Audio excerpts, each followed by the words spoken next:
Bonjour les Parisiens, bonjour le foot et bonjour les Munichois. Bienvenue dans ce before du match très important de Champions League qu'on va jouer en Bavière à l'Allianz Arena. Et laissez-moi vous dire que finalement, ce match en Bavière, je le sens pas si mal à quelques conditions. Déjà, mine de rien, ce match il est très important pour le Bayern, qui fait pas une campagne exceptionnelle en Ligue des Champions, qui à domicile doit absolument battre ce PSG moribond, comme nous on devait battre l'Atlético Madrid. Voilà.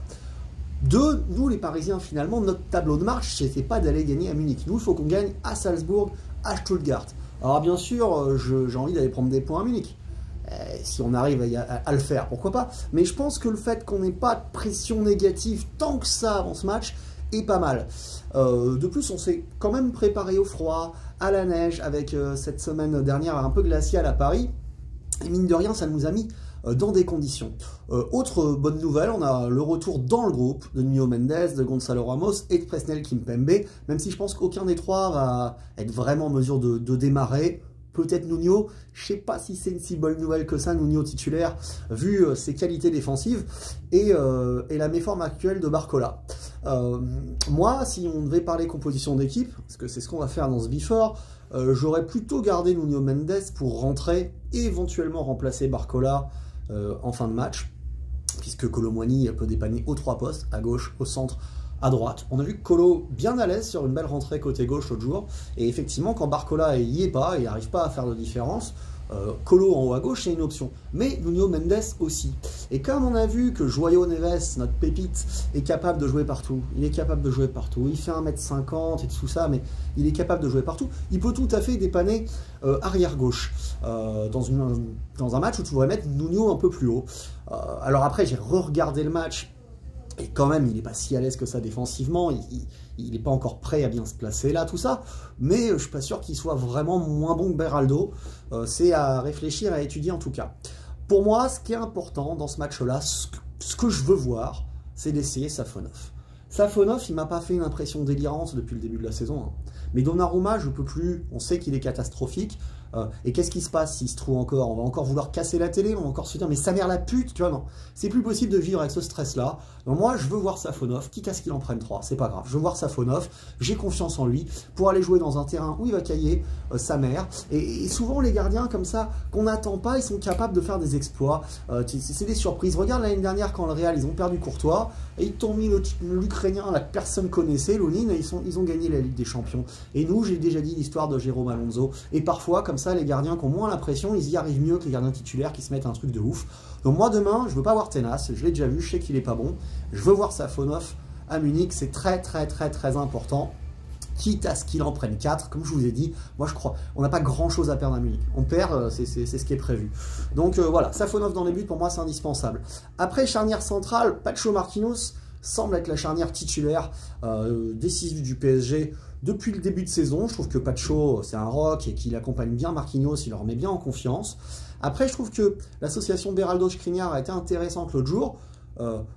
À terme, est-ce que Skriniar est capable de concurrencer Marquinhos? Faut le voir, ça dépend des matchs. Là, c'est quand même un match où tu vas avoir des attaquants rapides en face de toi, et il me semble que Pacho Marquinhos est la charnière la plus solide, la plus rapide, et donc la meilleure à aligner demain. À droite, il n'y a pas de débat, ça sera Achraf Hakimi, sauf blessure. Et à gauche, c'est là où tu peux t'interroger. Idéalement, ça sera Lucas Hernandez dans les gros matchs qu'il faudra mettre arrière gauche, mais il n'est pas encore prêt. Il sera sans doute prêt pour City. Là, tu as donc l'option João Neves, Nuno Mendes, Beraldo. Moi, Nuno Mendes, il ne me rassure pas défensivement. Je veux dire, contre l'Atlético Madrid, il est tout le temps battu, il est tout le temps pris. Donc on sait que c'est plus un contre-attaquant, un attaquant que autre chose. Beraldo est un peu en confiance en ce moment, je le ferai quand même démarrer lui. Je le ferai démarrer lui pour laisser João Neves côté gauche au milieu, et si Beraldo prend le bouillon, bah, je descendrai João Neves, je ferai rentrer Fabian Ruiz. Donc voilà, moi je mettrai quand même Beraldo côté gauche. Après, dans l'axe du milieu de terrain, Vitinha, Zahir Emery, João Neves, pour moi ça c'est nos 3 meilleurs milieux de terrain. Fabian Ruiz peut rentrer et dépanner, mais bon, moi on le connaît tous, hein, moi il me déprime Fabian Ruiz, il est capable de temps en temps de 3 trucs, mais il est lent, il est tout ça. Donc dans l'option où je ne mets pas João Neves côté gauche, je me garde Fabian Ruiz à rentrer éventuellement pour prendre ce poste-là et décaler João Neves si Beraldo prend le bouillon. Mais Beraldo, il est temps que tu nous montres que tu commences à assimiler des choses, que tu commences à avoir pris confiance, tu as pris ton but l'autre jour, être un peu plus dur sur l'homme. C'est vrai que c'est pas ta qualité, João Neves est capable d'être dur sur l'homme. João Neves, c'est un espèce de mix entre Gattuso et Pirlo, quoi. Bon, faire comme ça, il n'y a pas encore la qualité longue passe comme ça de Pirlo, mais il a une belle qualité de passe aussi, donc il a un truc comme ça, tu vois, ou Xavi, si tu préfères, entre Xavi et Gattuso, ce côté pitbull hargneux, mais avec une belle technique classieuse, capable de trouver des passes, et serein avec le ballon. Il peut jouer partout, c'est notre élément clé. Milieu de terrain, je donc mets João Neves, Vitinha, parce que c'est l'organisateur, même si jusqu'à présent, la relation Neves-Vitinha a eu tendance à ralentir le jeu.